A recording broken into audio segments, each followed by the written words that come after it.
বুধবারই টেটের ফল প্রকাশ। বিকেল 4টের সময় প্রকাশিত হবে টেটের ফল। শীঘ্রই জারি করা হবে প্রাথমিকে 13,421টি শূন্যপদের বিজ্ঞপ্তি। এদিনই অর্থ দপ্তরের থেকে অনুমোদন মেলে। তারপরই ঘোষণা করা হয় বুধবার বিকেল 4টে 2023 সালে টেটের ফল প্রকাশ করা হবে। 2022-23 সালে টেটে উত্তীর্ণরা যাদের বয়স এখনও রয়েছে এই আবেদন করতে পারবেন। প্রাথমিকের শিক্ষা পর্ষদের ওয়েবসাইটে এই ফল দেখা যাবে। উল্লেখ্য, 2023-এর ডিসেম্বরে প্রাথমিকে টেট নিয়েছিলেন প্রাথমিক শিক্ষা পর্ষদ। দুর্গাপুজোর আগেই স্বাভাবিকভাবেই এটা চাকরি প্রার্থীদের কাছে সুখবর। 2023 সালে প্রায় 3 লক্ষ পরীক্ষার্থীদের পরীক্ষা দেওয়ার জন্য রেজিস্ট্রেশন করিয়েছিলেন। শেষ পর্যন্ত পরীক্ষায় বসেছিলেন 2,72,000 জন।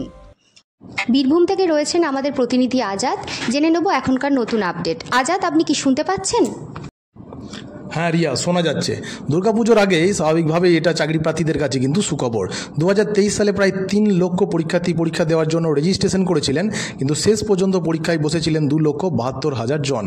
এবার বুধবারের আজকের এই টেটের ফল প্রকাশের পর অর্থ দপ্তর সূত্রে যে খবর পাওয়া যাচ্ছে তাতে 13,421টি কিন্তু শূন্যপদের বিজ্ঞপ্তি কিন্তু প্রকাশ হতে চলেছে। সো দীর্ঘ প্রতীক্ষার অবসান ঘটিয়ে আজকে যে ফল প্রকাশ হতে চলেছে স্বভাবতই খুশি কিন্তু চাকরি প্রার্থীরা, এমনটাই কিন্তু জানা যাচ্ছে।